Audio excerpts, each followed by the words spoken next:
Baik, sekali lagi saya mengucapkan terima kasih khususnya kepada teman-teman di jaringan radio yang demikian banyak. Setiap kali Kamis malam bersama-sama dengan kami dan juga di semua kelompok yang ada.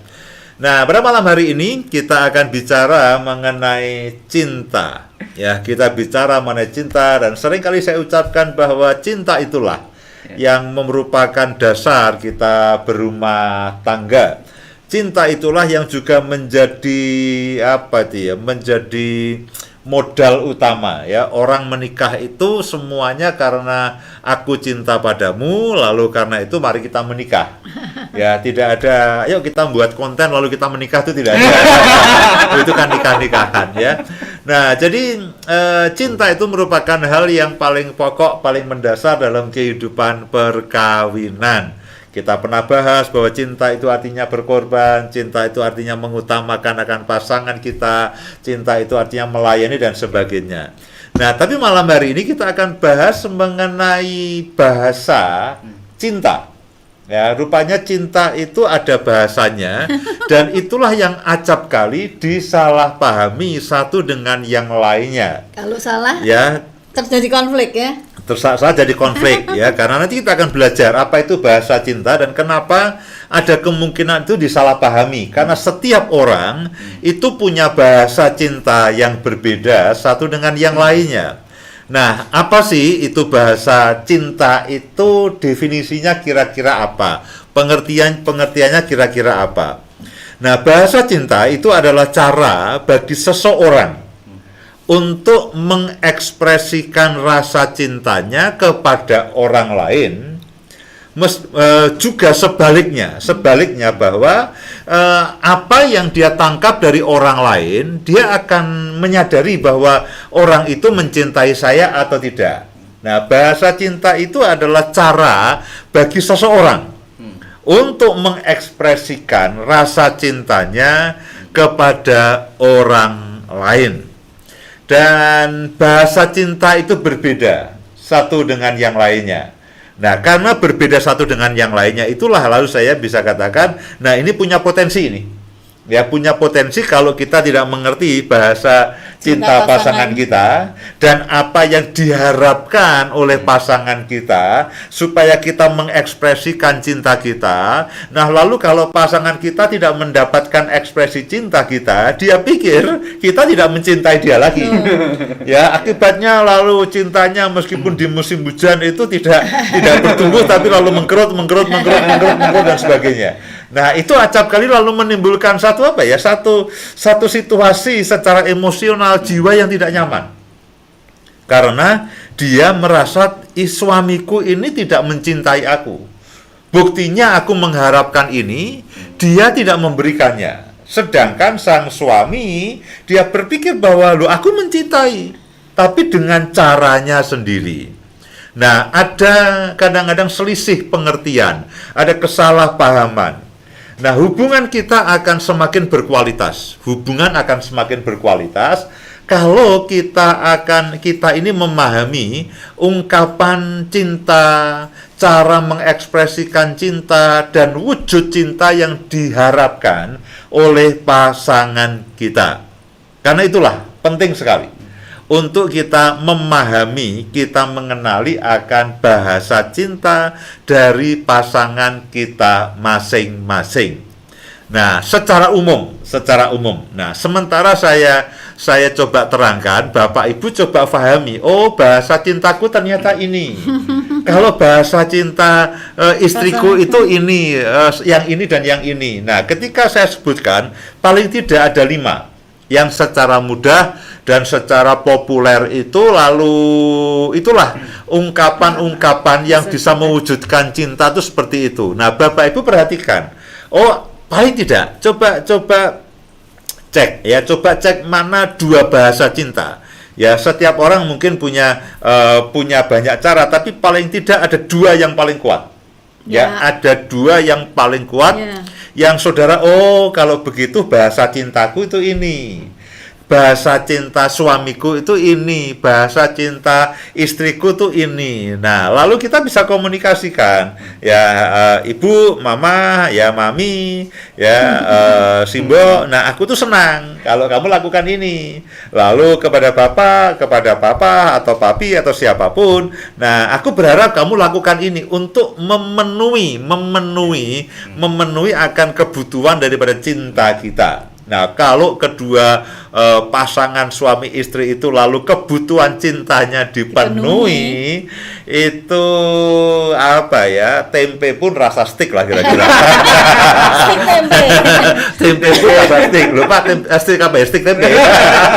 Tapi maksud saya begini, karena kebutuhan cinta kita itu terpenuhi, semua jadi menyenangkan.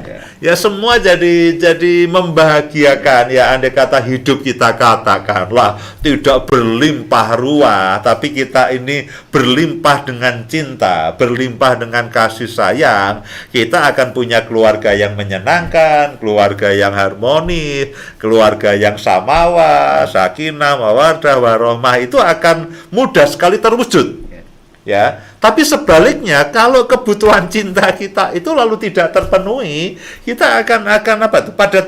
Pada suhu yang panas, yang gampang marah, gampang jengkel, gampang meledak, gampang emosional, ya. Karena apa? Kebutuhan mendasar kita itu tidak terpenuhi. Nah, coba cek Bapak Ibu dan saudara sekalian, minimal cobalah cek saya akan sebutkan 5 bahasa cinta, tapi paling tidak Bapak Ibu perhatikan, minimal kita ini punya 2 yang paling kuat. Dominan ya? Ya, yang dominan. Nah, itulah yang harus dipenuhi. Nah, yang pertama, bahasa cinta yang pertama itu adalah pujian. Pujian atau kata-kata yang positif. Ya, pujian atau kata-kata yang positif.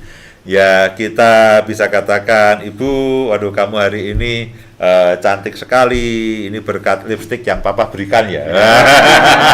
Nanti diberikan lagi ya. Ya, kamu cantik sekali, terima kasih untuk malam hari ini. Ya, kita aduh ini ayam goreng enak sekali, sambelnya pas sekali. Meskipun kita ambil garam kurang asin misalkan ya. Tapi bagi orang-orang tertentu kata-kata positif itu penting. Kata-kata bahasa cintanya kata-kata.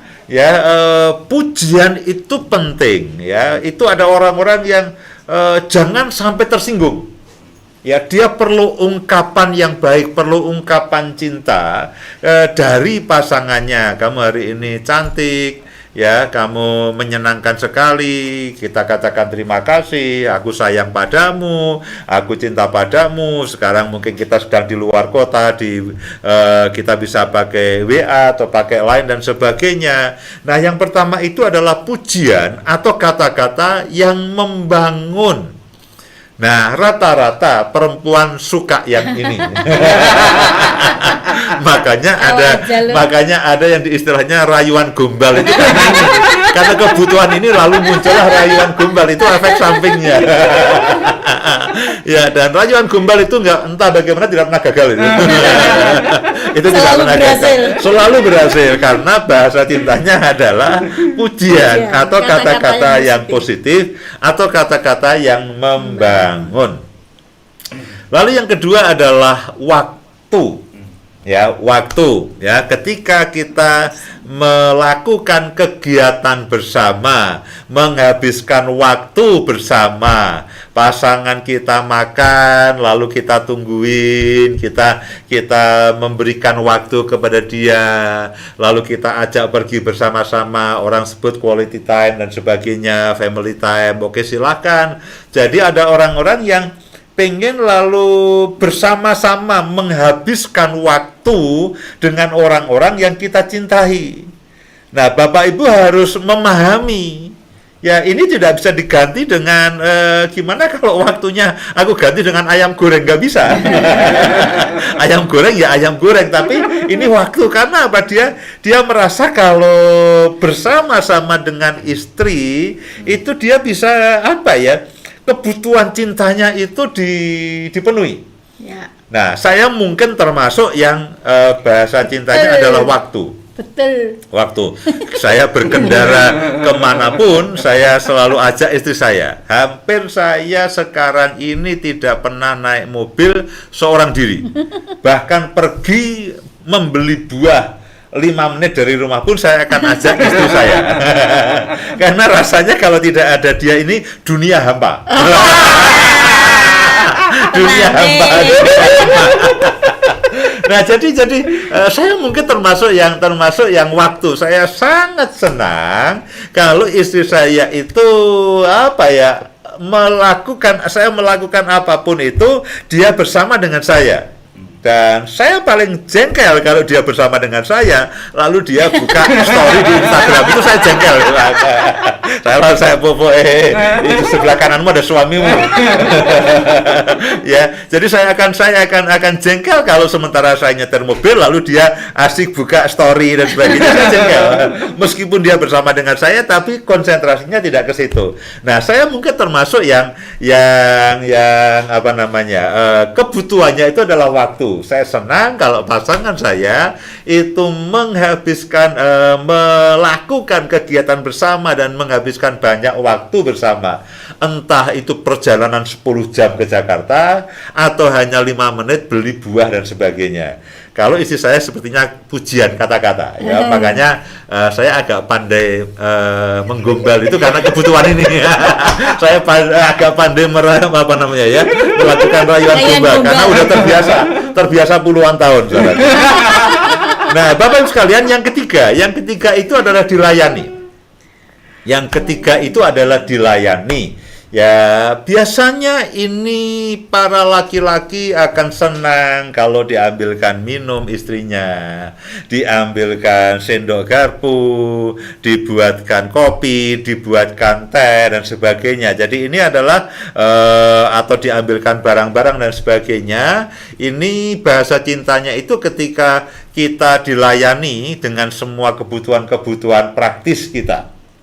Jadi pertama adalah pujian, lalu waktu, ketiga ini adalah dilayani. Ya, ketiga ini dilayani, dimasakkan, diambilkan nasi, lalu diambilkan minum dan sebagainya. Nah, biasanya para laki-laki suka dilayani. Lalu yang ketiga adalah hadiah. Nah, ini berupa barang. Ada orang-orang itu suka kalau diberi oleh-oleh. Apapun. Nah, iya. Siapa yang tanya?